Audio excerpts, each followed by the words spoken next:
Welcome back, ladies and gentlemen, to the Southeast Europe Championships, the Grand Finals. Dark Passage up against Different Dimensions, and the Greeks' Different Dimensions are 1-0 up, and you hear that ding. It means pick and bans are underway. It is myself, Lee Smith, of course, with Jason Kaplan to take you through this best-of-5 series. It's good to be back, Jason, that's for sure. It's been too long. It's been a while. It's been a while, that's for sure. So here we go. Pick and bans, of course, remember.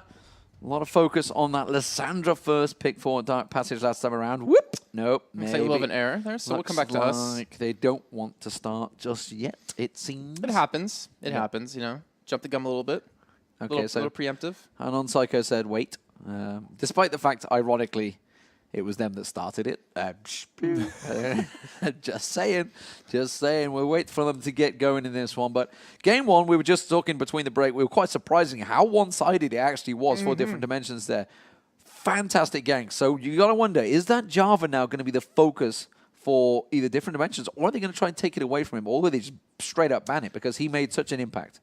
I'm not sure exactly, because if you think about it, they are now the blue side. They get first pick, right? So they could go for that, but from what we saw for the first game, both teams really value those mid laners as a first pick. So maybe we'll see like Lissandra and Orianna get through. I'm assuming Orianna's going to be banned this time because that was just... I mean, even without the ganks that happened, he still just decimated them. His shockwaves were always on point and always catching 2-3 people out on that one. So the Jarvan, it might actually be focus banned. I wouldn't be surprised because that one definitely kind of allowed Anon to really shine. Like the knockups he kept hitting, the clutch saves he kept pulling off were so phenomenal that you kind of wanted that away. You have to wonder how that game would have been without his cataclysms and his knockups the entire time. Yeah, we're just waiting for the teams to sort themselves out. For some reason, they're saying don't start again without asking. Not sure what they're asking for. They've had a good few 5-10 minute break between to sort themselves out. Looks like they are ready to go. So we're going to get in towards the pick and bans for game 2 here. In this best of 5, will Greece take it all the way? They are 1-0 up over Turkey right now. And that is a big step for the nation, certainly for Greece. Obviously, there's been a lot of rivalry over the years. But well, you think about it, you're beating a team who's at the international wildcard. Like, you're beating a team that was at the at Worlds. Like, that's a big momentum boost for your team and for your region. Yeah, absolutely. So here we go. Ari and Nart being taken away. So again, focus on that mid lane champion. Remember, all 3 bans, I think, last time around from Different Dimensions were focused on Naru, who... I guess maybe they just feel that now Holy Phoenix isn't there, Steelback they can contain. And I think they're just like, let's just sit on Naru. And basically without him, Dark Passage weren't able to do anything. And that's what it seemed like. And again, we've jumped out of it. These teams, really, honestly, this is like getting You're not in the LCS anymore, Deman. I'm not in the LCS anymore. I haven't got like a... That used to what I've been going through the past year. I need Scott Parkin stood behind these guys, like smacking them on the back of their head. It's like, why have you just left? Why have you just left the game? That's why we got to wonder. So that's the smack on the back of the head that you didn't get to see. Maybe we need to send him over to Turkey right now and say, Scott, buddy, can you get over there and deal with his team? You know, I've actually cast with Scott Parkin once. Really? Yeah, way back in the day. I've cast the game that he played in. Really? Yeah, that was the World Cyber Games UK Qualifier Finals. He was actually in the same team as Snoopy, by the way. Wow. Yeah. I didn't think he was that good. He's not. Snoopy was carrying pretty hard at the time. And the team that was against him basically just focus banned every champion that Snoopy played at the time, which was Jax, I think, in jungle, when Jax jungle was a big thing back in pre-season 1, I think, or season 1. That was before my time. I do not believe this, Jarvan. It seems that the teams have listened a little bit to some of the casts. A little bit, yeah. Well, I mean, how often they get Deman to cast their games? Well, we are, what, 3 minutes behind? Because here's the live client, so it's 3 minutes plus behind. So no chance of any spoilers, unless there's like a really bad spoiler. Unless Lee Sin's going to camp for 3 minutes. Well, yeah, it's we're waiting for this fight, guys. It's going to happen. I don't think it's going to spoil anything. I don't think we've had any problems with that, but... we're hoping that things will get sorted out. I think Dark Passage are just realigning themselves at the moment to get themselves in the right position. Yeah, they messed up. They weren't in the right place. Steelback now is in the right place, and there is touch. I do appreciate, though, that they line up, because it makes it so much easier for you to spectate. Yes, it does, like, definitely. hitting 1 in Q for top laners, it's so I remember easy. when we first did it, and we were just like, why? Why would you line up? And then we realized, obviously, the spectator, and just looking straight down the screen, just like top, jungle, mid. It's so easy. As a viewer now that we've basically got so used to it. So here we go. Pick and bans. Take 3. Here we go. Let's see if this works out. Ari, Zed ban straight away. Again, focusing on that mid lane. Now also taken away from that time. Now really has become like one of the top laners right now. Yeah, I mean, I feel like he should have been a long time ago. Just the whole fact of the range you have is ridiculous. The mobility you have to escape is ridiculous. And we saw during the EPS finals this last weekend how devastating his ultimates can be if you can knock a teammate back into a wall. It is just crazy. And obviously going to be taking Lissandra away as well here, so they're not wanting to see Mage Vein on that one. But I wouldn't be surprised, like you're saying before. We saw DD obviously triple ban Naruto last time. I wouldn't be surprised to see it again. Yeah, it's good to see no Warwick bans or picks either. he's gone out of the game once again. Didn't you jungle Warwick once here when we played in house? Of course I did. He was OP. It's all me and Joe do. It's like, who's basically poke the pro players. Who's the OP flavor of the month? Okay, thanks. We'll go play that. That's all Defizio does. You had a good game too. Defizio just sits and he was getting free elo on Fiddlesticks for the whole month. Syndra banned out. So that, again, is all 3 bans focused on the route. And we're just waiting for the final ban from Dark Passage. And what will be the first I feel like they should ban out Orianna here. Well, Maokai is available. Lady Warrior played a fantastic setup for that. Maybe that. Or as the Jarvan. It's a possibility. There's the Jace ban again. So fairly similar bans from these teams. The only adjustment, ironically, is Dark Passage banning themselves out of Lissandra. Thing is, though, that's a lot of mid laners gone. Yep. Like, what do you have left? Orianna, yeah. If you I'm trying to think of another one right now. If you Jessup, you'd go for Ziggs. I mean, yeah, okay. You also have LeBlanc as well you could potentially pick up here. So they're very limited. So I wouldn't be surprised to see them grab their mid laners right now. But then again, like you said, we have Maokai left open. You could always counter that with a Cassid in top lane. Oh. And we will see the Orianna yet again here. Surprise. So first pick, Orianna. That's pretty confident. Going blind pick. But the thing is, Orianna doesn't really have a direct counter. With a Zed taken out of there, there's not really a great deal that can just jump on it. Even with a Zed, you can still counter it pretty hard if you know what you're up against. But again, we'll see how that works out. It does look like it's going to be a Thresh pick once again. Are they really letting Jarvan get through? Well, we'll see. I mean, Lee Sin's also on the cards. It just depends what Crystal likes to play, and Lee Sin tends to be his champion. But Pantheon getting locked in there. So the challenge to the Greeks playing their own champion against them. I see how it works. Pulling out a Sparta move on the Greeks. Oh, gosh. And that still leads me to believe, though, like, why not go for Jarvan again? Why not go for that ball delivery system combo that worked so damn well last time? The Pantheon, he's such a strong, early game jungler with that stun that he can do, not to mention when he hits 6, that man drop he can provide. So you usually pair him with like a Leona as a support because that's free kills bottom, but a Thresh will do relatively the same thing. When it comes into the late game, though, it's kind of like you're going to be sending Pantheon in by himself on a man drop kind of mission. And if the other team has too much damage, you're not tanky enough, like you're going to do pretty much absolutely nothing. So I don't know, the Pantheon not a terrible choice, but I feel like they could have picked maybe an 80 carry they wanted. I don't really feel like Anon would have been like, oh no, we're going to pick Pantheon here because we're really feeling him this game. Why take a jungler right now when you know they're not going to pick that one? We'll see. They're taking a long time to deliberate over this one. Looks like it's going to be an Ezreal locked in there. Ezreal and Leona. We haven't seen Leona in a while. I certainly haven't. I miss her. I'm trying to think back through the NALCS expansion this weekend whether Leona was picked. I don't recall any. But there was a lot of games. Only one that really sticks out in my mind is the Hecarim middle. Oh, God, yeah. Yeah, there was a couple of weird things coming out, actually. Actually, and ironically, that is something new in the top lane, Hecarim, which I haven't seen yet. It's a possibility with the changes, but LeBlanc, as you talked about in that mid lane, it's almost certainly something they're going to have to fall to to face the Orianna. So LeBlanc to me is really similar to Orianna in the fact of if you have like a really weak early game, you can fall off really badly. The one saving grace she does have, though, is her mobility. So even if you have a really weak early game, you could still roam around and pick up a couple of cheeky kills to really kind of get a snowball going for yourself. I'm curious if they pick top laner, though. Is it going to be more of a damage-oriented one or more of a DPS-oriented one? With Aurelia still open right now, I would hope that that's what they're going to go for. And Aurelia Pantheon combo is really deadly, very tanky, and can provide a high amount of damage. But let's see what they do go for here.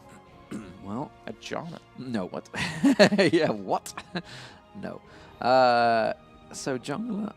I mean, what's his name? Zekin. You don't see him anywhere in the game, so I'm not gonna see John on top lane. Yeah, that's true. Yeah, North American player.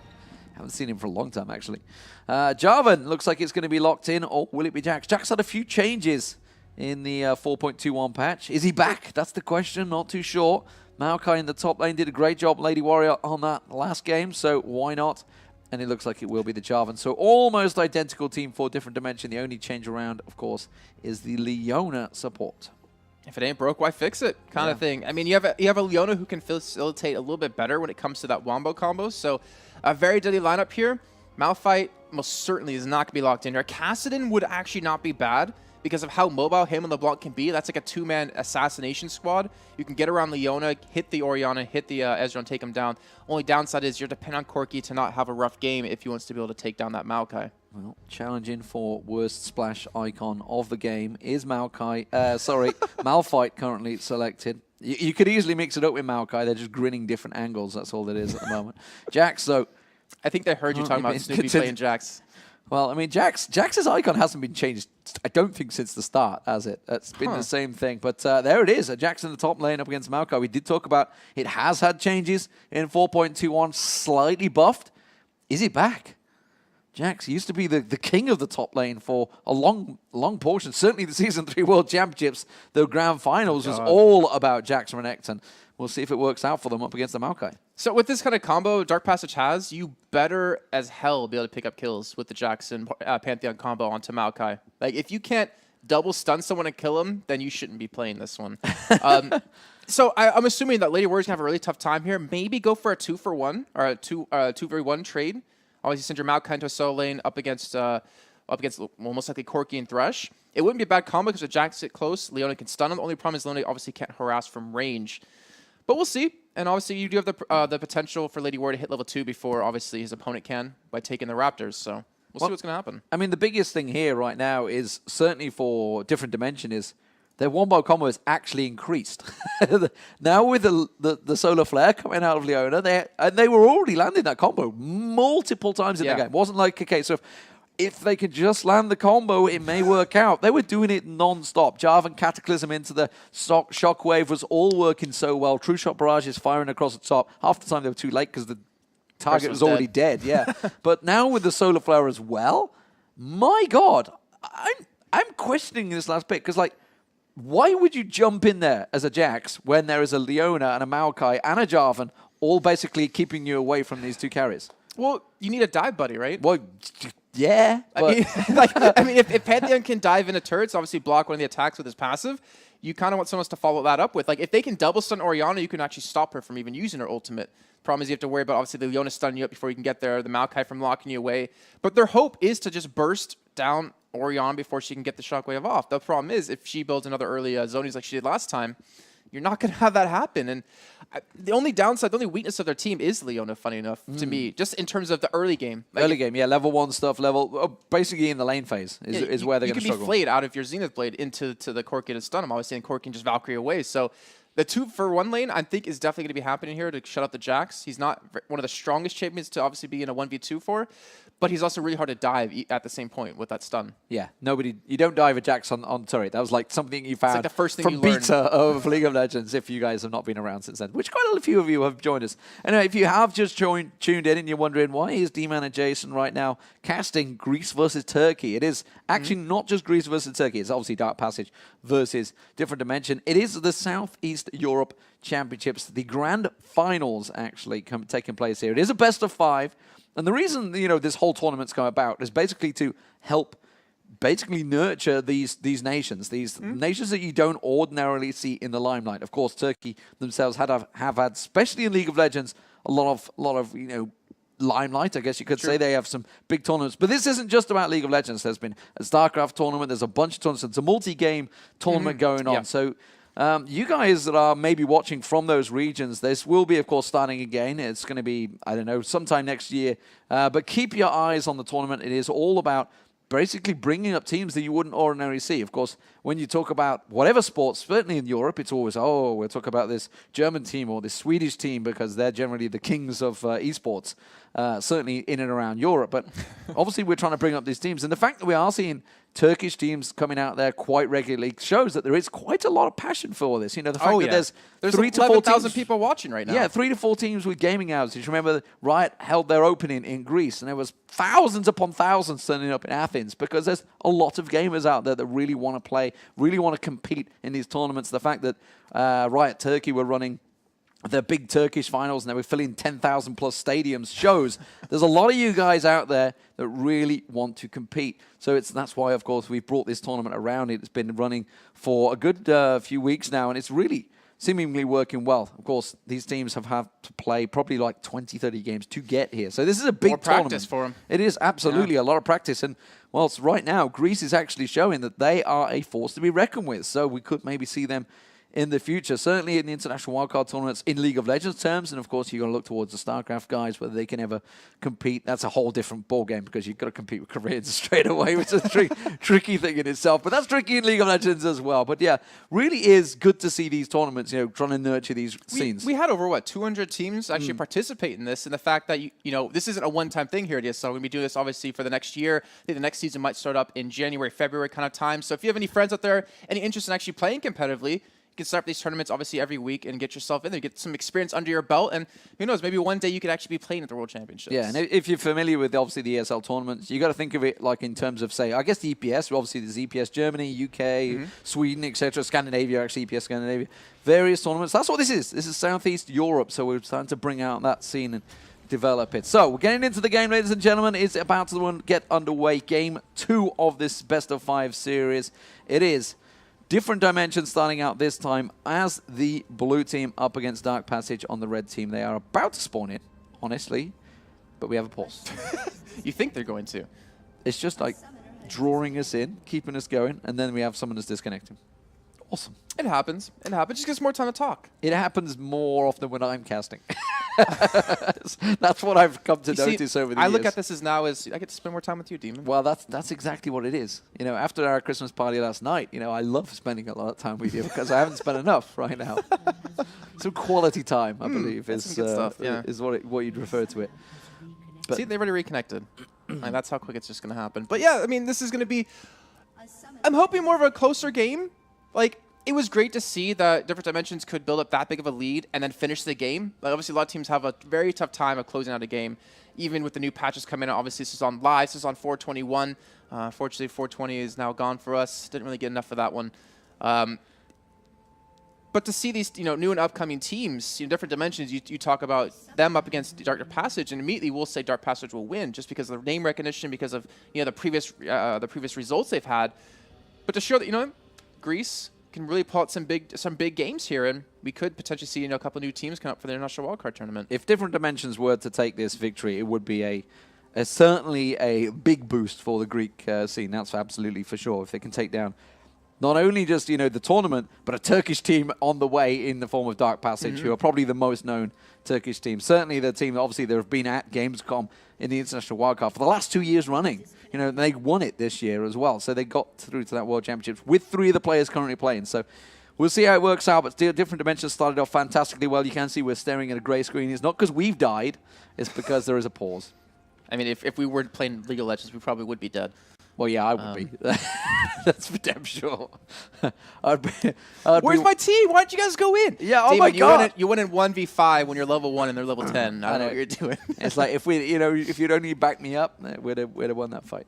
That's generally how it goes for me in League of Legends. Well, don't worry. We've learned at the office who to play with and who not to play with. But either way, guys, game's going to be kicking off here. Game number 2 here in this best of 5 between Different Dimensions and Dark Passage. As you can see, Different Dimensions, surprisingly, to a lot of people out there, already up now 1-0. Yeah, spawning in and ready to go. So we'll see the wombo combos were working so well, and on Psycho setting up all of those kills on that Jarvan, the Flag and Drag, sporting the Fnatic skin as well. So Cyanide being represented here, who's of course no longer with Fnatic, has himself become just a solo streamer. Interesting to see how that's going to work out in the EU LCS. A lot of changes going on there, and a lot of changes here in Dark Passage with their 2 new players. Can they impress? Elwind currently replacing Fabulous in that top lane, playing as whatever the heck he's called.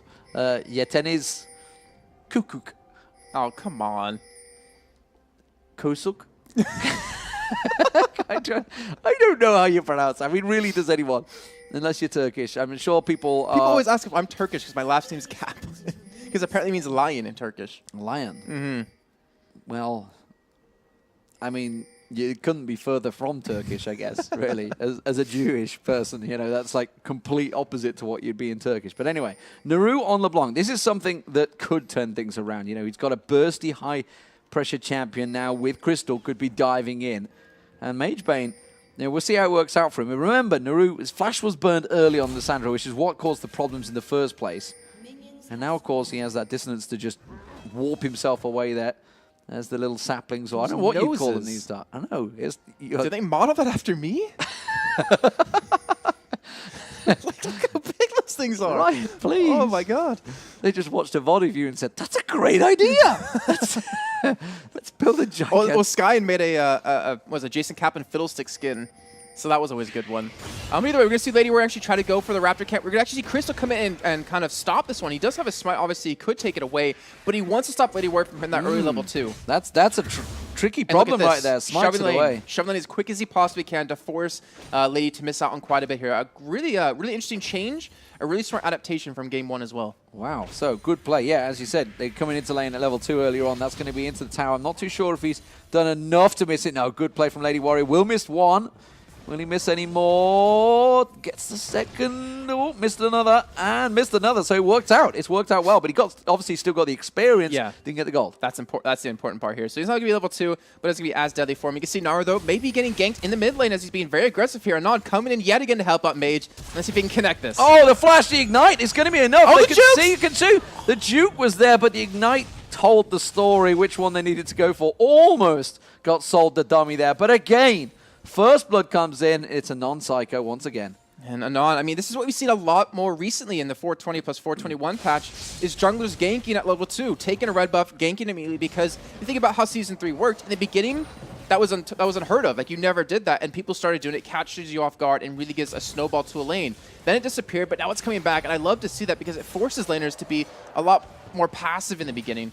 In terms of, you need to ward a lot more. A lot of people will just leave those wards until like 3-4 minutes in, knowing when the jungler will come in. Either way, Anon, again, fantastic start for him. Gets the kill, actually, for himself, finally. Oh, is he going to go? No, he's not. I wasn't sure if he's going to go looking for Crystal in the jungle, who is doing the red buff at the moment. But not going to happen this time. Remember, he did catch him out at the red buff last time around, but that was a few more minutes in. So, going for the Gromp. Meanwhile, red buff will go across to Crystal. Smites that one down, so we'll have that red buff on him. We'll see with the double buff whether he goes looking. There is a ward in the tri-bush now in that top lane, so good defensive cover for Lady Warrior, who has recovered very well, honestly. Look at this. You can see in terms of farm, he's actually shoved straight back in on this Jax, who himself is actually starting to suffer because he hasn't got that range. Those little sapling tosses, they actually can grind you down quite hard. Yeah, very hard. And obviously that's kind of like the downfall of Jax is, pre-6 you're very weak here, but Pantheon trying to come in for a gank here will be sorted out by that tri-bush ward. So luckily for Crystal, he's actually giving them the information. Oh, the spear. That was a bit lackluster. Like, yeah, it was like build it up. No, it was crap. But he's trying to facilitate an easier laning phase here for Elwyn now on the top side. But he hasn't really been that effective here so far. But Lady Warrior, I want to see if he can build this lead. More importantly, I want to see how the bottom lane's doing for DD, because you see Leona going in, but instantly gets played back. That's kind of the downside you're going to have happen. And it looks like we won't have any of those lane swaps coming in. And again, jungler's not paying any attention to this bottom lane. Happy for them to just duke it out between themselves. Currently, even in farm. And on Psycho, once again, going up top. As you mentioned, it's free. And look at his positioning as well. He's completely out of position. Actually being baited in here by Lady Warrior. Quite happy to draw it round. Can he get the flag and drag in the right position? Will he try and flash out? Uses a good shield to slow him down. There's the stun coming in. Beautifully done by Lady Warrior. Flash drawn out. And that's all they wanted. It's exactly what they worked last time around. They drew out the flash, came back around, paid a second visit, picked up the kill. Speaking of coming back around for a second visit. Oh, I thought he was going to go back up for it there. But yeah, it was just so well timed too, because Lady Warrior, he spaced himself away from the Counter-Strike, and then once it was about to go off, he twisted, advanced it in, and locked him down so he couldn't get any more distance. Fortunately, the flag and drag didn't work out for him, wasn't able to get the knock up. But nonetheless, again, like I said, Flash is now gone. Lady Warrior still has his. Now he has a huge advantage in this top lane. So working out well for Different Dimension once again at the start of this second matchup. Best of 5 series, so at least one more to go.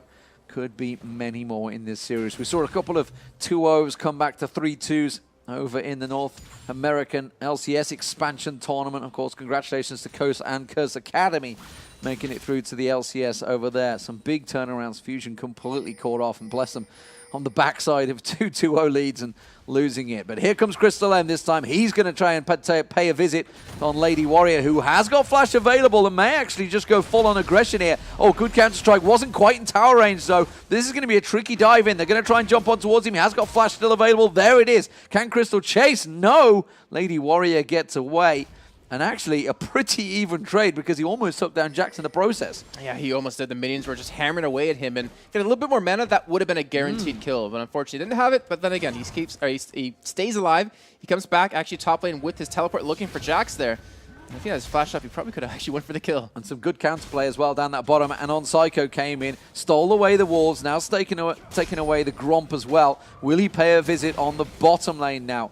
Has managed to use that smite. We'll come around. Let's see if he pays. There is no ward coverage there, so he will be unseen if he goes straight in. Teleport being used to the top lane by Jax, so he's not going to be able to join this fight. Instead, no, I think he just got spotted, and they'd already backed away. That was just lucky play, I think, by the bottom lane. Okay, Crystal, he was waiting to head up towards his top side. I'm actually not sure why Lady Warrior teleported back to lane. And then went back. And then went back to base. Yeah, I actually do not know why. I think play. What it was Jax was sticking around on no hit points, so I thought he could try and teleport it in and try and quickly get the kill instead, and then didn't quite land it. I can only assume that was what was happening.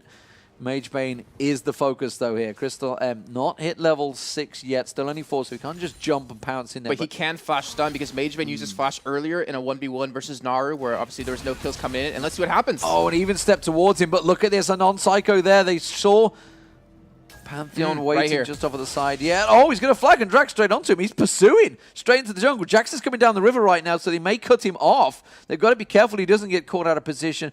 Good backing from a non-psycho. Good communications. In direct damage, different dimensions, direct damage, and it's DD.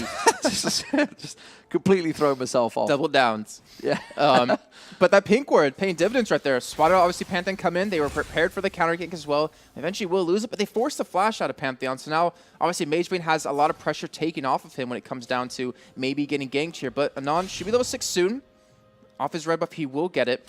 And this is where the ganks were going to come in. Luckily for Naru, he's a lot more mobile. Like, he obviously has his double jump away, so it's really hard to lock him down with the Cataclysm. But I'm imagining Jax might have a tough time, and I'm imagining that he might actually look down towards his bottom lane. With the Leona and a Jarvan, Cataclysm plus Sunflare, you're not really going to escape that. It looks like it's going to be a red buff, but wow, a non-psycho low on that one. Good job there was no ward coverage because he could have had a Pantheon pouncing on his head. But he hits level 6, so Cataclysm is now available for non-psycho as he goes back. And again, going back to the changes, still everybody just picks up the same old axe, don't they? They get the Hunter's Trailblazer. The Trailblazer, Ranger's Trailblazer. Rangers. Where did Hunters come from? Well, Hunter's Machete built into it, so I guess that's maybe where you're getting it from. But yeah, I'll use that excuse. After all the changes, the multiple choices of items, everybody goes back to the same one. It's just the AoE smite, right? Like, that's just so... if it's still there, I'm hoping it still is. Let me just double check that one really quickly. Yeah, see, it does AoE. The AoE, though, it just helps you clear so quickly and makes you can get in these lanes a lot quicker and gank a lot more often.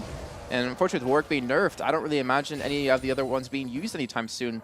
Like the slowing one, I can't remember the name of it off the top of my head. That one's interesting, but only if you're really trying to chase people down. Look at this 1v1. Oh, very low, and that's going to be a turnaround. Jax picks up the kill with his ultimate running. Level 8. Still very tricky to dive for Jax on the tower, and instead he's not even going to happen. But now they're going to try and turn it around. Crystal M comes up, and it's just defensive duty. So a one-on-one this time going Jax's way. Of course, you can see that Bilgewater Cutlass being made use of. Rod of Ages still not completed by Lady Warrior. And that was almost certainly a big win for the top laner for Dark Passage. Yeah, definitely. And I feel like he actually dove a little bit too deep under the turret right there and took quite a few hits he didn't need to, which obviously in turn cost him his life. But now Naru has his Nomicon now done. I want to see if he can pick up some kills here. He has a damage to potentially take Magebane, in a 1v1 here, but like it comes down to this. If Naru can get some kills, he can snowball his game for his team. If Mage can do that, then he can do the same. Also, at the same point, Elwind, if he can kind of get something going on that top side a little bit more, if he can pick up a couple more of these 1v1s since he's strong enough, then he can also get something going. Like, they have two really snowbally champions on their side. Tribush ward spotted. Here we go. He wants an easy kill. There's two low targets. They're trying to get away. There's one. He's ignited. He's going down. I don't think that health pot's going to quite be enough. The last tick. Oh, the shield will stop it. That's for sure. And now he will back away. Panda Life just surviving by the skin of his teeth there. And Naru, well, he wasn't unseen because there was a Tribush ward, but there was just nothing they could do about it. Yeah, it's a LeBlanc. Like, running away from LeBlanc is almost impossible for yourself. But luckily, the Summoner Heal being used out of Dominant kept him alive here. And you're seeing now Naru and Magebane going head-to-head. And Mage, Shockwave, that was never going to land. Yeah. That was just some risky play. Actually, still, though, might be able to turn it back around here. Has got an attack ball back on him. Pulls the defensive. The blue buff will be helping him out here with the cooldowns. But now with Crystal M, going to try and sneak around the side. He has got flashback available. If he gets stunned up, it's going to be a lot of damage. He doesn't even need it because he gets locked in the change by Naru. Fantastic stuff. The flash was used. And this time around, Dark Passage take the lead. And now we're starting to see some life out of them. Maybe that first game for them was just a little bit of a warm-up, just taking some time to really get the hang of things here back in this. And now Crystal might even going to catch out Non. Won't have his Flag of Drag anymore. Doesn't have his flash either, so some good damage coming down. Naru coming from the side. All it takes is one leash, and he won't even go for it. No, instead, well, Flag and Drag to safety on the tower. I'm not too sure that's where you want to back away. But instead, they're going to come around straight to the Dragon. And this would completely consolidate that lead nicely for them.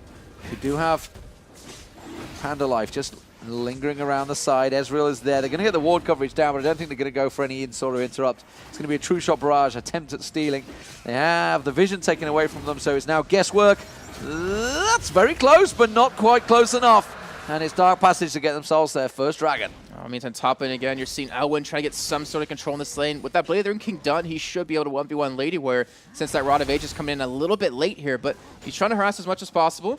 He's trying to obviously keep him away, and those saplings with those giant noses trying to chase him down. But that will give Lady Warrior, a 20 CS lead top side. Will actually force him back to base here just to buy up, and he will have that Rod of Ages now done here. So he'll start to get a little bit tankier, but I still have to worry about that Jax, because look at Crystal. He's going some damage. He's going the Warrior enchant here. And him and Jax just jumping on top of someone with Naru to back them up can destroy pretty much anyone in this game. So Lady Warrior will back away. Get himself that Rod of Ages complete. The jump on Magebane is going to take him low again. He's definitely having problems in his mid lane. Oh, the Shockwave has pulled him in this time. Flag and Drag goes over. Crystal M pancaked under and on Psycho, and Naru should be able to run away from this one. May even try and turn some of that damage around. Dragon Strike pops his Mimic, and now will be him backing away. So they do finally turn it back around, but Magebane again really struggling in this duel. This ward right here, completely catching it exactly. Crystal diving into that one, and a great turnaround from Anon, able to get almost a double knockup if that flash didn't come out of Naru. But either way, they turn that around. Now look at this little bit of a fight breaking on the bomb side. Lady Warrior teleporting down. Teleport comes down as well from Jax. He's going to chase on. Instead, they're going to turn this back around. They try and lock up on towards him. There's going to be the Flag and Drag. Sorry, not the Flag and Drag. Zenith Blade goes in, jumps away, doesn't quite get away with it. And now he's in trouble. In comes a non-psycho around the back of the tower, but there's no minions. And you just saw how much damage Steel can actually put out there. And they will back off, but it's another 2 kills. And suddenly, different dimensions turning the game back on after looking like they were starting to slip away. The lead they had is now gone. Like, they picked up, the 2 kills, then they picked up Dragon off the back of that, but now they're down about 1,500 gold. And you look at the CS differences, you see how strong Lady Warrior is now getting, not to mention that teleport completely shutting down Elwin, but there's still a major CS discrepancy bomb side. Steel, 36 CS advantage. Triforce, well, they will be done when he goes back to base here in just a few. And that's going to give him a nice hefty power spike coming into this mid-game. But he did have a difference. He didn't sit on that gold for too long. He went for that mana immune, which is actually, how much has it built up so by now? Has he got too much on? It's only 140 stacks, so not a lot yet. So it's got a long way to go before that will be proccing in towards that Mirror Mana. Dark Passage now. Can Crystal create more opportunities? It's been him that's been opening up, carving those opportunities for Dark Passage, and it may well be the bottom turret that they focus on. Oh, that death sentence is so close. That would have been Panda Life going down. Look at Crystal just waiting, hoping he'll step near it. Now he goes into the Tribush unseen, and this is a serious, serious problem for this bottom lane. This is going to be tough here. We do have a Non, though, coming down towards the bomb side here, so he's reading into this one very, very well. And she won't walk towards the Tribush just yet to be spotted out, but he does force them back. And again, Crystal, he's on one of the easiest junglers to make ganks happen. And his ultimate is now back up. So I'm expecting to come down here into this middle lane. And Magebane, he's in a tough spot. No flash to get away from this. Yeah, he's just going to get jumped on and destroyed. Nothing he can do about that one. Clean, simple gank for Dark Passage. That's a pancake if I've ever seen one right there. Just completely got destroyed by that one. And that's kind of what happens when it comes to Pantheon. Look at this top side. Tower dive comes out. Lady Warrior taking down the Jax. Now he needs to run. He needs to make tracks because Crystal coming in has got a lot of damage. They know that he's going to be in the bush. Is he going to get out in time? Is it going to be tight one? They have no vision right now. The ward comes in. The stun. What? Why did he not jump? What? His spear was on. His E was up. Of course it was. I mean, he just... Okay, check that ward. Let's see if he actually... Did he put it in the right spot? Just take the vision. You know what we're going to do? Toggle the vision. We're going to do this. We're actually just going to go back and look at this. Yeah, I want to... Because that was bizarre. Okay, here he comes. Puts the ward. Oh my God! He didn't see him. He put it outside. Oh, that's embarrassing. That must be on the edge of the bush. That is embarrassing. Riot, please. Well, there is a different color. Like when it's in the bush, your icon turns orange. Yeah. So he should have. Oh, wow. Okay. I think Lady Warrior peed himself a little bit off of that. Yeah, I think definitely would have, but he must be going back thinking, I had no idea how he lived, but I lived. It's all good. Guys, I got away with it. But yeah, fantastic stuff. So, one-on-one turned around this time for Lady Warrior. In the bush, though. It's stealthed. Yeah. That pathing, eh? It's good that it's a new map, though, so it's all right. Yeah, that's a problem. That's a problem, but there we go. Live on stream, ladies and gentlemen. You saw it here first. Please, Riot, please, on the Reddit threads. So, back down the bottom lane. Oh, no, screw that. Back up to the top lane. Jax dived on once again. Twisted advance not going to quite be enough this time around as he leaps away onto a minion. And they really have his number now in this top lane. The CS difference. It was, what, 10 in the beginning? Now it's stretched to 20 to 30. Now at 50 CS difference. They're constantly focusing him down here and trying to keep Jax in the game. It's obviously a hyper carry. He already picked up 1 kill earlier on. Mage isn't doing too bad. He's just been punished by these Pantheon ganks over and over again. And speaking of that, man, he's already down the bomb side. Ultimate now about to come up. And this should be another easy dive for them. Well, we'll see if it is. It's Triforce up against Manamune. Like, this should be an easy win. But he's got the Sheen, so he's got that little proc of damage on there as well. So it's not going to be the easiest.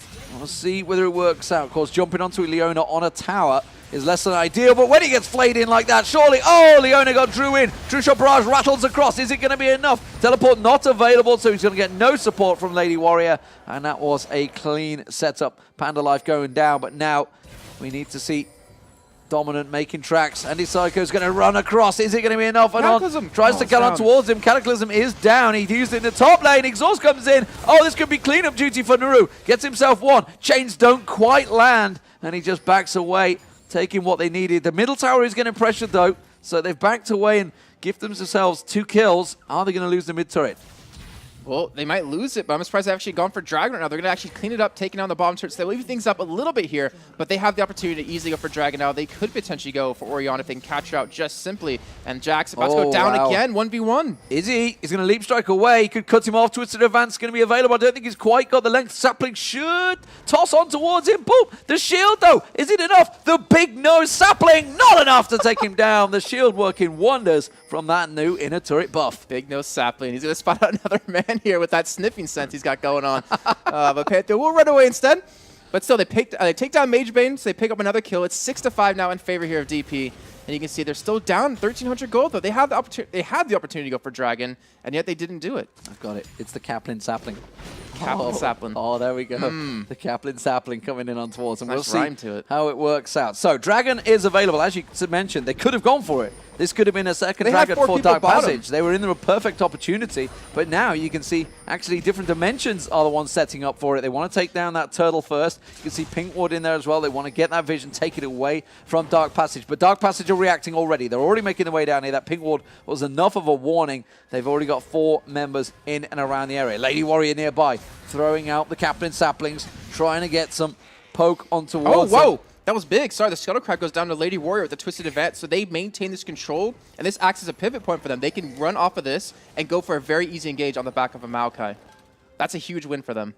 Well, Jax is still in the top, has got teleport.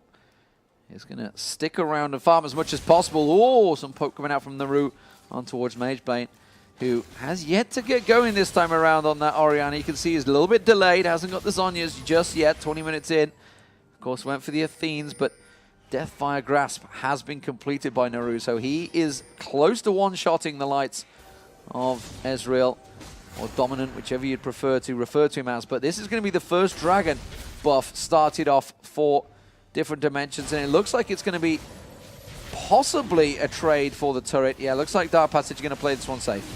Lady Warrior. Oh! Oh my god, the steal with the rocket. Oh my lord. That will certainly pee them off, that's for sure. They're going to try to see if they can chase and pick anything up off this one because they've just lost everything. They've got the 15% dragon bonus now because that's their second dragon turret bonus because that's their second dragon, and they lost the top turret, which is still being pushed. No teleport. Lady Warrior has just gone in. It's going to try and come around there. Can he catch on towards the back of him? There's the True Shot Barrage. Crystal M in trouble. He's going to get shut down. Can they go towards Steelback? Steelback himself tries to come around. Doesn't get the kill instead. Panda Life going to chase. Naru coming around. He's going to get locked up. Is he going to stealth away? Mage Bane. Oh, he's been juked. He's been juked and got away. I can't believe he's managed to escape. They can't get close enough. This has all gone horribly, horribly wrong. They got themselves 2 kills, but they've lost a dragon and 2 turrets. Oh my wow. God. That could not happen if you want to be a top caliber team right there. Especially the rocket to start things off with, but then the scrappy fight. Naru somehow distracting them, just sending them in completely different directions, hopping back over the wall. And not to mention now, Elwin going to pick up a blue buff to top things off with. So that goal difference we had, which was about 1,400, is now down to about 2. Wow. What a turnaround. Dark Passage playing that one.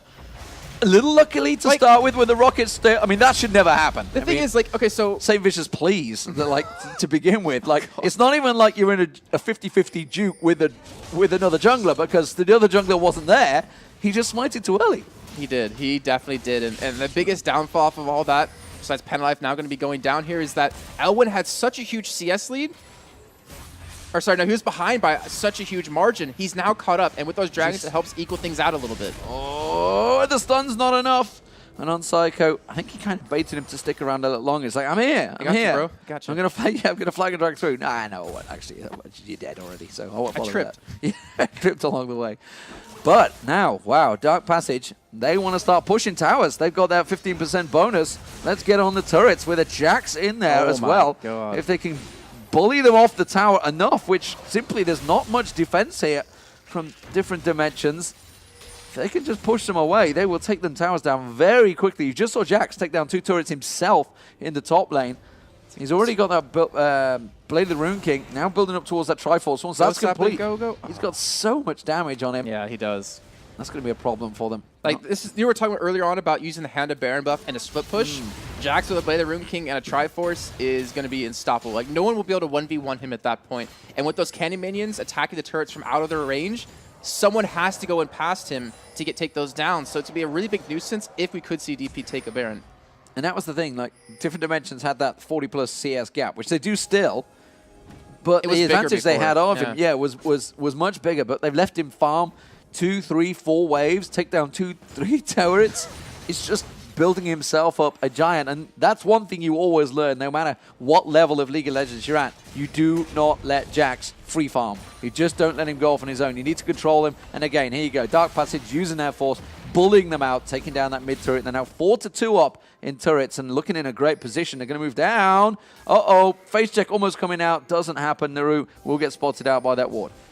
And we are seeing a little bit of adaptation out of Dominant in terms of his build. He now has the Iceborne Gauntlets this time instead of the Triforce, realizing he has to kite the Pantheon, he has to kite the Jax as much as he possibly can. But Mage, like, this is the real questionable thing for me. He's not as fed as he was last game, and his ultimates were so spot on last time. This time, he's missed, I think, more than actually hit. Yeah, definitely not been pulling the trigger on point. And ironically, like, they have an easier one-by combo this time around with that Solar Flare, but fair play to Dark Passage. They've not grouped, they've not clustered like they were in game 1, which is they've decided, you know what, we need to be actually dodging these Cataclysms. It's not stand as 3 or 4 together. Well, that's a good point mentioning the Solar Flare, because that's one thing they're always going to have, right? They can pop the Solar Flare onto someone and easily burst them down.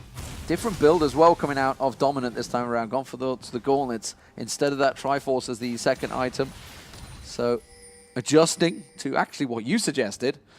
He is 2-0-2. He was 4-0-1 last time around, so he's still doing a great job. Dominant's had a good game despite having little to no help. Naru's still lingering, hoping he can find something, and actually taunting Naru, I think, there as well with a little laugh. I feel so bad for Lady Warrior right now because he was able to 1v1 outwin multiple times. He didn't get the kill, obviously, but he won the fight clearly. Now he's at a point where he can't actually beat Jax anymore. Like, it's just so tough to have that kind of control in your lane, but then to leave it to help out for Dragon, lose 2 people off the back of that, and then let the Jax free farm and take 2 turrets. Like, it completely just made all that hard work you put in for the first 20 minutes mean nothing. Well, Currently, it is Lady Warrior with the farm advantage. Has gone tanky again, just like he did in game 1. Rod of Ages, Spirit Visage, and will be Frozen Heart coming out next, and with Suspect. So he is still going to be that gigantic, big brick wall, or redwood, yeah, indeed, blocking the way. That's great. More abuse in the mid lane. Yes, it was. Yeah, we've seen that actually come out a lot now for AD carries. I mean, obviously you don't need the super lens as bad for yourself, but then you have the extra potential to, if they chase someone into a bush, you can stop yourself from face checking when obviously late game you're so impactful as a player. But now, with Dragon Cup about 15 seconds here, I'm assuming DP, they want to set up, they want to get positioning. Then again, they don't have to fight it. Because look at this. Again, back to the top lane, Jax shoving away, and it's their fight to have. There they go. Naru actually focused, but didn't quite get caught out. There's the teleport. Jackson's going to join the fight, and this is a good position for a counter-strike. Quick one as well. Could lock up 2, 3, 4 members. Wow, straight on towards it. There's one down. You're going to see good shockwave coming out counter, but the damage is not quite forthcoming from different dimensions. Steel back at the side, just doing free damage. They are going to force them away, but look at this round the back. There is Naru. Comes in, gets himself a shot. Quickly taken down by the True Shot Barrage, but that's going to be the big tree going down, locking on towards them. That's going to be surely another for different dimensions. Can they clear this one out? The counter-strike comes out once again from Jax. He has to run away. This time Steelback is locked up, and they're going to tower dive. They do not tower dive a Jax. So many times I've said this one, but that was a close fight. A 3 for 4, I think, overall. We do see Leona respawning. It went on that long. This is actually still a dangerous dragon, I feel. It is. I mean, Jax needs to come back in there. He's fully healing off these minions on top of this. And also the shockwave's down, so it's pretty much him to take it away. And if they do secure this somehow, if they steal this... This is risky. He's got double buff. He's got the cooldowns as well. If he lands that counter-strike and leap strike at the right time, he's going to go on towards Mage Bane. He's got just about Panda Life coming in at the right time. Zhonya's Hourglass will save him, and they will get him down along with the dragon. Close fight, and really a very good job that Panda Life respawned and come back at the start there. Yeah, very, very great awareness by him to just run as fast as he possibly could back down to that bottom side. So we saw a couple different things in that fight. Naru dancing in and out of the fight so damn well here. Lady Warrior, a dead warrior. I mean, that was a hook and a pancake. It was all in one. A hook and a pancake. A bong and a blintz. A pipe and a crepe. But then we also saw Dominant. One thing that was so impactful in that fight was his different build, like you were mentioning before. The Iceborne Gauntlets allowed him to kite, allowed him to be tankier, and allowed them to chase so much better than they were previously. Are they really trying to go for a risky Baron here? Ooh, it's... They don't really have the damage. No, that's... Yeah, without the Jax, with no teleport, it's a very big risk. They're going to try and set up a gank instead. Pink ward just around the side. Oh, look at this. Leona's getting drawn into it. Panda Life coming round. It's actually pink warding up the blue. And they're going to go for the blue buff. Oh, comes around. Naru spots him. They're going to have enough. The Death Sentence will land. They throws out the Lantern instead. And pulls him to safety. And actually, Naru taken pretty low off that one because that Muramana must be close to completion. Now he's got the Bilge Water as well, so it's going to go towards the Blade of the Rune King. All the clickables for Dominant this time around. 732. He's almost there. And that's just going to be such a major spike for them as well here. You can see Finger off to the side looking for maybe a potential engage. The bottom tower, though, look. You can see the Jax is being left free farming. This is all they need to do. Get him free time. Oh my Look God. at that. Just destroying it. Now the Triforce completed. Along with that Bilge Water, he will smash them turrets down. And the Dragon buff, the 15% is just making it so easy for him with the Trinity Force on top of it. Just crazy amount of damage here. And they even set up for potential gank here. You can see how much damage he'll do to Lady Warrior, the tankiest man on the team. But yeah, this is kind of a crucial point. You know, 30 minutes in, you got to play it safe. You can't afford to go down.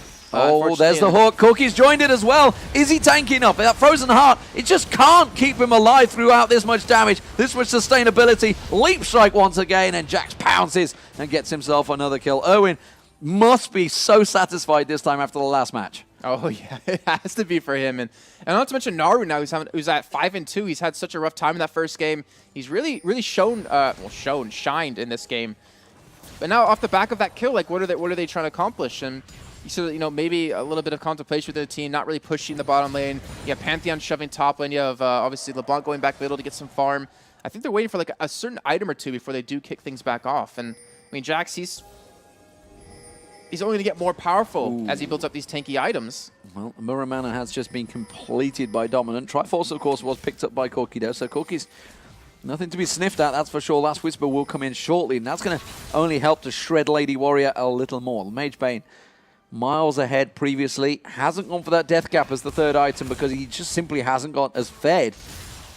Going to go towards that void staff, which is often referred to as the poor man's death cap. And instead, now they're grouping. They're going to push. But again, that bottom tower, nobody can deal with it. Teleport comes out. That will hold him off for now, but it's a teleport burn. It is, and his will be up very, very shortly here, so he could continue to split push, teleport towards Baron. And that's one thing right now that obviously DD needs to keep in mind. And I still feel like he could easily 1v1 Lady Warrior here if he just goes for the battle. But he's got to be careful. He only has one ward in the jungle right now, which is currently right here, to spot anyone coming down from that middle lane. So his team has to kind of help him out. They need to push together, force the other team to beat them, kind of midway. And that allows Jax to split push here. As you can see him still just trying to sit down there, trying to play this one safe. Because if he gets caught out, the split push elimination is gone, and that allows him to go for a 5-man push somewhere. It's amazing to me that how often that pink ward that they've got in that bush, just the side of the red, how long it survives. Because so often we're seeing teams using that position now because it's such a sneaky ward that you don't often check that bush. But it gives you great vision if you are going to push them side lanes. You do the same, of course, in the top half of the jungle as well. Speaking of sneaking on towards a non-psycho in trouble here, Solar Flare only catching on to Crystal. And, well, he actually flagged and dragged himself in towards the rest of the team. Said, yep, going down, buddies. What are you going to get from it? That's the question. Will they go Baron? Well, it was a good job by Naruto there to actually dodge away from the Solar Flare so he didn't get locked down. But Baron, a very likely possibility. They don't even have to do it, though. They can play this one safe. The problem is Edge'll poke is going to be so deadly. But Jax's poke on these turrets is just hammering them down. And they don't have to fight. They just need to buy time for Jax to push. Yeah, that's exactly all they need to do, and that's what they're doing. And you can see they've got nothing to respond to. Somebody has to back away. So all the Dark Passage you're going to do is keep them busy. You can see they're actually keeping them in range right now, in vision range, so they can force them away. But it's dangerous play they're doing there. The shield just about keeping him alive. But again, Jax continuing to push. Magebane did get some damage on. Now he's got some minion waves in, but Panda Life up. Magebane taken very low. Oh, what a great catch on towards him. Is it going to be enough? Bam! Pops him right there. Magebane gets himself a kill, and that's going to feel satisfying after Naru's dominating him in lane. Naru got cocky. Yeah. That's just simple as it can be right there. You got too cocky. Panda with a great, as he put over the wall, was able to catch him out. And with him now gone, like you saw the damage he did to Magebane. He took him down 75% They're going of his Baron. life. Well, by taking away all the wards around Baron, they could go for it. They're going to lose an inhib if they do this. They're going to still go for it. Teleports up. So there's no wards, as you mentioned. They could try and come in here. Actually, Maokai's backing away. Here comes the drop, the man drop. Crystal M on towards him. Oh, it's going to be a Cataclysm on towards him. Isn't enough. Solar Flare. There's the teleport coming in. Counter-Strike not quite landing. It's taking a massive amount of damage from him as well. Good flag and drag will knock him in the air. He's just running for his life. True Shot Barrage goes across the side. They do not get a kill yet, ironically. Are they going to lock on towards him? Oh, a little bit too deep for Panda Life. Will stay alive. Oh, that's a good catch. Crystal in trouble. He's going to get picked off at the side there. He will go down. Who's going to pick up the kill? It will be Dominant. But wow, a close fight there. That was a 4v5 for Dark Passage. That was, and I feel like if Jax's Counter-Strike hit a little bit better, that would have been a easier fight. Ooh, wow. Ooh, Naru trying to clean up.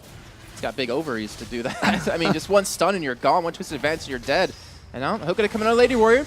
I don't feel like Still has the damage to take him down just yet because the entire team's there to back him up. But round the side, Naru trying to get the damage down on Dominant. Will instead get chased upon. Now he's going to try and run away. This is good counter play from both these teams, making sure nobody's going to be high enough. But this is a risky game for both teams. Like, if one team were to lose this fight, almost certainly a Baron would go and the Dragon would follow. Yeah, and speaking of Dragon, actually it's back up right now, and you've seen pings coming down onto it. So it looks like both teams want to get the vision around it. We're going to see Panda get a ward in there just to kind of spot it out. And the Soda Crab is alive, but it isn't actually being taken down here just yet. And they're not being spotted out. They should be able to secure this one very easily. Only Iona's here to stop it. And really, in all honesty, she shouldn't be able to take it away. Yeah, that's not going to get taken away. It's not a quirky rocket. True Shot Barrage is not available either, so you can't even try and snipe it with that. You can see he's off the side, taking the blue buff, ironically. So that is the third Dragon of the game now for Dark Passage. In full control of that one with the initial Corky steal on the first one. So they have full control. We have seen teams lose, though, with 5 Dragon buffs. That was over in the North American expansion. The first time we've seen it happen, I think, in competitive play.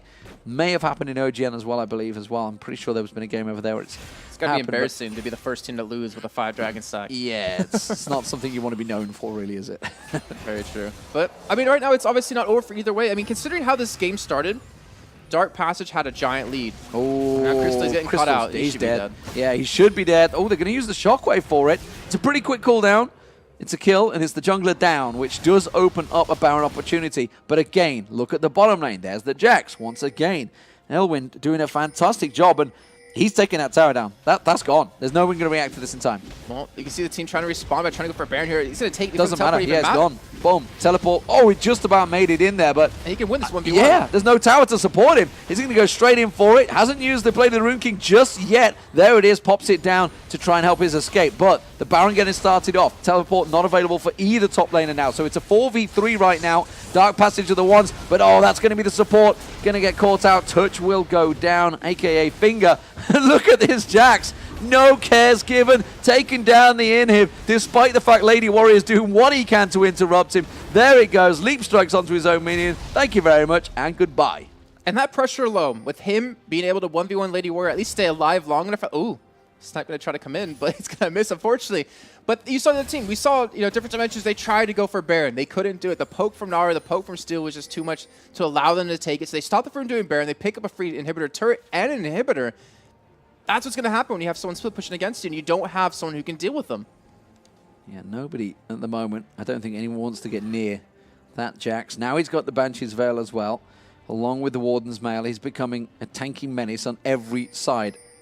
MR and AR, I guess is the correct phrase for it, but armor buffed up. So, is anyone able to stop him? Well, the thing is, it was so well played by Dark Passage. It's like, okay, we have a Jax. Let's use him to our best ability, split push. And they knew they could keep them off of Baron with just the Blanc and the Corki. And they know no one could take on Jax 1v1. So that's taken. I mean, they knew they'd taken an On Psycho down so low in hit points, he had to base, he had to go to Fountain. And that is going to go down so fast, of course, with the Corki shredding the armor, with the Jax pounding on it. There we go. Baron picked up. Panda Life comes in. You're too late, buddy. Shockwave, is it going to come on? It's going to have to land on the perfect spot. They do snipe down Touch. Now they're going to go in. They're going to focus on towards Jax. Jax has to be picked off here. They've got a lot of damage down on towards him. Twisted Advance is enough. Magebane takes him down, and now it's a 5-on-3. Can they take anything from this? Lady Warrior tries to chase on. They can't shut down Steelback. And now, can they get an objective from this one? They have to hard push the mid lane. They need to. They have a lot of turrets they can take down as well here. 2 on the bottom side, 1 on the middle lane. But an important fact of that fight was they took down Jax. Like, that was the key thing. Yeah, they lost Baron, but you stop his potential for split pushing a little bit more. Obviously, he can still do it, but with a Baron buff on the minions, it makes it impossible to stop that. Either way, with them there, with the candy minions and the regular minions that they have, with the hand of Baron buff, it's enough to force them back. But they've got nothing from it. That's the problem. There's no objectives gained. Super minions push in. Yep. You can see that Lady Warrior had to back off, has to clear out these super minions pushing on them. And that does, of course, give Dark Passage all the time in the world to garner and group and build up these waves of minions with that Baron buff and start to push in the objectives. So this is something that we don't have from last game, is a good disengage on the side of different dimensions. So, like, they can't even split push themselves at this point. And over on this side for DP, like, they don't have the greatest disengage either. So even if you do split push, it's still really risky. But the way that, Dark Passage has been playing this, they haven't allowed themselves to get caught out in the split pushes. Like, if anything, they've been capitalizing off the indecision that different dimensions is making. Dominance positioning generally in teamfights is very good, actually. The only time that one death he had was when he was caught out 3v1. Wow, Magebane taking some punishment there from Naru, who's feeling a lot more confident now. He's got his stack of damage built up along with that Baron buff. And the siege is very much on. There's the top lane. Once again, Jax, potted up, pushing in. Got those buffed up minions as well. It's the Iron... Rune. It was the Rune one he's got, which is the attack damage, I believe, bonus. And damage to towers. Yeah. So that's like, all right, let's split push. Like, this is my time. This is my moment to shine here. This is what we're talking about. You can see that ranged minion, the ranged cannon. Actually, it's gone pretty close on this one, but it doesn't matter. It's buying Jack's time. And look at that, smashing down that turret already. The most satisfying in League of Legends is a Jax thudding on your tower.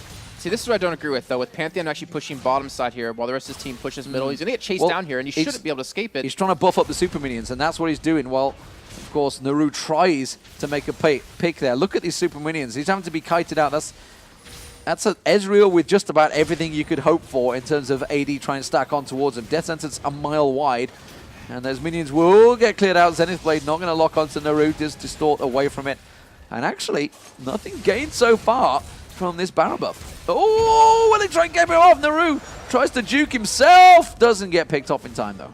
Yeah, it was still really close. Too close for comfort, as you can see them all just backing away now. And I still want to see Jax. If he had that Baron buff alive, like, it would be, as I said before, impossible to stop from taking these turrets. But even then, with just a little bit of uncoordination, I feel like within the team, they haven't been able to effectively use this Baron. Yeah. Dragon, though, is up, and that's going to be the 4th of the game being picked up by Crystal M. Doing a fantastic job, along with Steelback, to take that. So, 4th. Dragon now picked up. Not such a big deal, honestly, anymore, really. It's like a bonus to minions. And, yeah, you get 15% more damage to minions. I mean, yes, you're going to shred down the Baron and the Dragon fast, but, I mean, who isn't at 41 minutes into the game? It's kind of a meh buff, really. Yeah, it's more of like a defensive buff. Declare minion waves quicker. Like that's so it used to be on 2 or the second stack. So like obviously if you're a team that's losing, as long as you get 2 dragons, you can still clear the way. Exactly. Quick, you can still kind of prevent that Baron buff from really doing too much against you. But now it's on number 4. It makes it really impossible to do anything about that. And that forces you to pick a lot more champions with wave clear. That's why you see Lissandra get really popular all of a sudden. Look at this though. Oof. How are they going to deal with this mean lamp wielding machine? Like, who would have thought a lantern would be that deadly? Well, Jax, if you actually looked at his lore, was that manly that he didn't want a real weapon. So this is why he just picked up the lantern that was nearby. He's a manly man. I feel like there needs to be a skin that has him with like one of those cardboard tubes. You know, like in like paper towel rolls. Yeah, I have a way. Yeah, and he's like smacking with kitchen that. roll. You know, you always fought your brothers with those when you were younger. These are swords. So, Lady Warrior is going to have a little poke towards Naru. That's not really the target Naru wanted to go looking for. He's literally the tankiest member, most magic resist you could find, and realized, yeah, I'm actually really doing a lot to him. He kind of hurt me more. But let's see. This time around, they've used Dominant to split push and keep Jax busy. And that means it's, of course, giving these 4v4 down the bottom lane a little bit more chance. You're missing your biggest damage deal on your team right now. Like, Ezreal needs to be here. This is the downside to having like a tank top lane and like a tank jungler, is that they don't have another damage deal to back them up. And look how far Lady Warrior that's a deep dive. The solar flare lands and the shockwave, but he doesn't land the target. He doesn't get the kill. And Naru just about picked off at the end there by Lady Warrior. Jax, though, he's pushing on towards the tower, and there's not a lot. Ezreal trying to work him down, but he still takes the tower, jumps on towards him, almost racks him where he stands, doesn't quite get enough, and Dominant does manage to juke him out there, and they do survive. A 2-for-1 so far, but they're going to jump on. Panda Life getting focused. The Death Sentence doesn't quite land on Mage Bane. They're going to keep chasing. This is a risky play. Crystal's going to get caught out. Lady Warrior goes in. Big drag there from the Lantern. Will keep him alive. Nice camera up, buddy. As they do keep on there, and they will chase him away. So they defend for now. The Baron buff has worn off already. It worn off at the start of that fight, but that was still a very close fight. That if Naru hadn't been caught out so early on, absolutely would have gone Dark Passage's way. It would have, but that's, I think, why they kind of went in for it, realizing they caught him and locked him down. And this Elixir Rat, I have to point out, you saw how much health Corki healed up from every auto attack. It was ridiculous. He was almost impossible to take down right there. But again, like you're saying, Naru got caught out. If he didn't die right there, that would have been Mage Bane gone, and that would have been all their damage just completely mitigated. Now, while Ezreal did take down Jax, it wasn't even a 1v1. It was like actually just hitting the turret for the majority of the time. Hit the turret, you can hit me, do it all you want. But there's 2 open inhibitors now, and that's just prime time for Jax. And it does mean, of course, backdoor opportunities for a Jax with their teleport up. If they just get some wards down there, we could see some stealth missions coming in. Baron spawns just in time for them to group and push. But look at this. Dark Passage actually on the defensive for the first time in a while as different dimensions start to group in. They're flanking around. Oh, there is that ward for Jax. He's actually just all 5 to the bottom. He can do that. Yeah, he's just running to the bottom right now. He's just wants us to pull. No, he's not. He's going to try and sneak in. Oh, he's spotted by the ward. Oh, he is trying to go on a stealth mission, but they saw him. They saw him. There's been no ping on him just yet, though, so they're only making their way back there, but that inhibitor on the bottom lane is going to get backdoored, and that is indeed where he's going. No, I think he's realized it. I think he's realized the goose is cooked. I have been spotted. So Jax is French? Yeah, of course he is. Is he trying to go in? I don't know what he's doing. He's run back and forth twice. Right, I think he's realized he has been spotted because he just saw the whole team just saw him going backwards. Yeah, he's got to be careful here. I mean, if he goes down, again, that's in... Why would not take down that ward? Because, I don't know. It's a riot ward. It's just want to be caught out or something like that. But if he goes down, like that's an entire split push threat gone. And that will allow here different dimensions to push. The problem is that different dimensions keep fighting on their own side of the map. So even if they do win these fights, which they've been just barely scathing by being able to do, they still don't have much time to really push up against these turrets. Yeah, obviously the timer was increased to facilitate that. They wanted to make it so you could obviously push a little bit better when you want to be rewarded better for winning these fights. But still, who do they have to take down turrets quickly? It's just Ezreal. And he's had to get a fair chunk of magic resist in there as well to counter Naru, who himself has become a gigantic threat. But with the death cap, etc., completed for Mage Bane, his shockwave certainly does rip a lot of damage if you get caught up in that one. Look at this. But 4,000 hit points on Jax right now as he keeps on piling through. Naru doing a split push of his own, and actually different dimensions. They're all in the mid lane at the moment, completely out of sorts. That's going to be the top engaged upon. And Naru is actually putting damage on the inhib, and nothing they're doing about it. They just have to split and keep him away. Is Lady Warrior going to fancy it? Don't think so. 4,000 hit points versus about 3,500 hit points. Well, looks like maybe 4 for Jax. Yeah, 3.7 for Lady Warrior. Oh, here we go. Dragon coming back up. 5th dragon. This is a big one. They have to stop this one, and they're going to lose their inhib. That's already gone. There's the inhib. They absolutely have to fight for this one. This is a dangerous position for them. But Naru not there is a big deal. He can't get close to this one anytime soon. They're going to go for the Nexus. They're going to try and finish. Crab. They know there's all of them here. And they've got the dragon. They've got the 5th dragon. They're going to push in. The Nexus turrets are going down. They're just hammering away at this one. They're going to stop them. Why is he not fighting them? Why is Corki not shooting that 3-man stack to stop them backing away? Doesn't matter. They're on towards the Nexus turret. Can they stop this Jax? They try to interrupt him as best they can. They will take him down just about. Why in God's name did Steelback not rocket those 3 members all clumped up at once backing away? That would have won the game. That would have won the game for them right there. But either way, I mean, with no Nexus turrets alive, with an open inhibitor down, and with one more to go here, they're still going to be very tough to come back from here on the side of different dimensions. And not going to get caught with the hook. They're not going to commit to the fight. But that Scuttle Crab, it gave them vision, even though they weren't attacking it, to see everyone was there and allow that backdoor to happen. And now they need to run away. They need to escape this one, and it should be easy. Oh, and they've got away as well. I don't think there's anything they can do to stop this one. They're just trying to keep them busy at now. They're going to lock in. That's going to be Crystal M in trouble. Lady Warrior comes around the side. Naru pops in there. Doesn't quite get the kill on towards Mage Bane. Exhausted up. Takes one rocket. Mage Bane goes down. This is all sorts of trouble for different dimensions. Lady Warrior trying to lock them up, but the rest of the team are in trouble. Touch comes around the side. Naru picks himself a 2nd off. He's going to find a 3rd as well. That's going to be a jump on there. They both go down as well. Naru pops around the side. I think that's going to be Dominant as well. He picks up his 3rd. Fantastic stuff, and Dark Passage aced them out there. Super Minions now doing work for them on the Nexus. That's actually just going to go down to Minions. I think, no, Minions are not quite enough, but it doesn't matter. The rest of the team are coming in. This will be game number 2. It's going to be all square, 1-1, as Dark Passage tie up the series with, honestly, a fantastic dominant control. The last 20-30 minutes of this game, they have been the team in the lead by a long way. What a performance, though.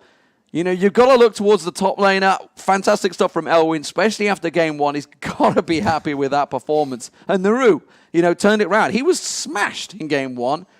And they tried the same, different dimensions, which is always tricky, is the word. Risky, trisky. I'm not really sure which way I was going with that one. But it's always tricky because a team has just literally spent an entire game figuring you out. So if you go the same tactic, they're like, well, we know what to do against this, so okay, we'll win. One big problem that they had in that fight, even with the same comp, was the fact that Naru was so good at dancing around the edges of the fight. We saw in the last one alone, just he constantly stayed around the back. Whenever his combos was up, he'd go in, do the damage, get out, and get someone practically dead from that every single time. He had a fantastic game for that. Jax, though, Elwin, like, remember he was down 40 CS for the entire game? For a long period. He actually finished out ahead by about 18 in that one. But it was the whole split push thing. It's like you have a tank top on different dimensions. You have a hyper carry on the other side. You can't mix them up against each other. The hyper carry is always going to win. So obviously, different dimensions with the Maokai pick didn't work out the way they wanted to. Is Jax back? I wonder. That's the question, of course. Had a slight little buff, but wow, what a comeback from Dark Passage. Fantastic stuff. Game 3 coming up shortly. This is a best of 5 series, remember. So we're all square. And honestly, they've been both very good games so far. That was a tricky balance, that game. But you've got to think Elwyn absolutely dominated it once he got towards the end there. Late game Jax. What a surprise, ladies and gentlemen. We're going to go for a break quickly, but when we come back, Game 3 will be getting underway in his Southeast Europe Championship in the Grand Finals.